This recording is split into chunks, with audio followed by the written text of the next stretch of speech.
Mga ka-LE, sa Bible din ang galing ang konsepto ng dome o firmament sa flat earth theory.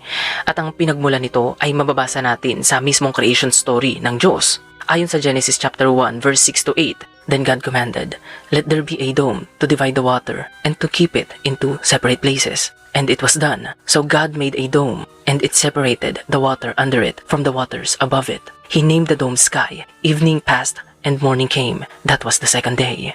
Ngayon mga ka-LE, pansinin nyo ito, hindi ba't nilalarawan ng creation story na ito ang parehong mundong inilalarawan ng flat earth theory na may dome?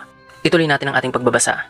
Sa unang bahagi ng creation story, Genesis 1, verse 1 to 5, ang unang araw, sinabi ng Diyos ang mga katagang let there be light at nagkaroon nga ng liwanag. Sa paraang ito, pinaghiwalay ng Diyos ang liwanag at dilim. Ang liwanag ay tinawag niyang day at ang dilim naman ay tinawag niyang night. Ngayon mga ka-LE, paano magkakaroon ng liwanag, day at night sa mundong ito kung hindi pa niya nililikha ang araw? Nagpatuloy pa ang kwento at kahit na wala pa ang sun sa solar system na binubuo ng Diyos, patuloy na nadadagdagan ang number of days. Sa ika-4 na araw lang nilikha ng Diyos ang sun, moon at mga stars. So, paano niya nagawang bilangin ang number of days?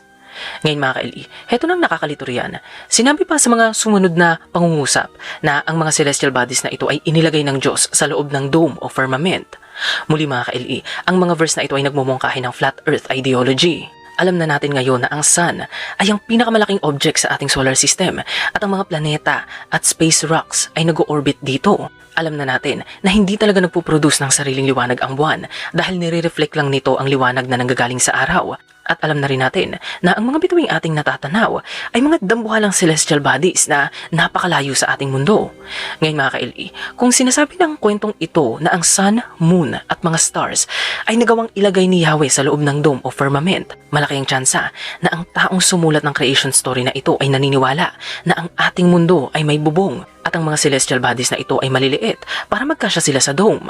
Ang lahat ng bahagi ng creation story na ito ay hindi tumutugma sa mga tuklas ng science, pero ang lahat ng yan ay tumutugma sa mga ideology ng flat earth theory. Heto pa mga ka-LE, marami ring biblical verses ang nagsasabi na ang earth ay may tinutungtungang pundasyon. Ang mga verse na inyong nakikita ay ilan lamang sa mga verse na aking tinutukoy. Marami pang iba. Muli mga ka-LE, ang idea na ang earth ay nangangailangan ng pundasyon ay kinakailangan sa flat earth scenario. Tulad ng isang plato na nakapatong sa isang bagay upang ito ay maging stable. Ngayon mga ka-LE, alam natin na hindi totoong may pundasyon ang ating mundo kahit ilang scriptures pa ang ating mabasa at madiskubre dahil alam na natin na ang totoong nagpapanatili sa earth ay ang gravity. Heto pa mga ka-LE, ang isa pa sa mga katibayang nagsasabi na ang Bible ay isang flat earth book ay ang mga passages na nagsasabi na ang ating mundo ay may corners. Tulad na lang ng mga Bible verse na ito mga ka-LE.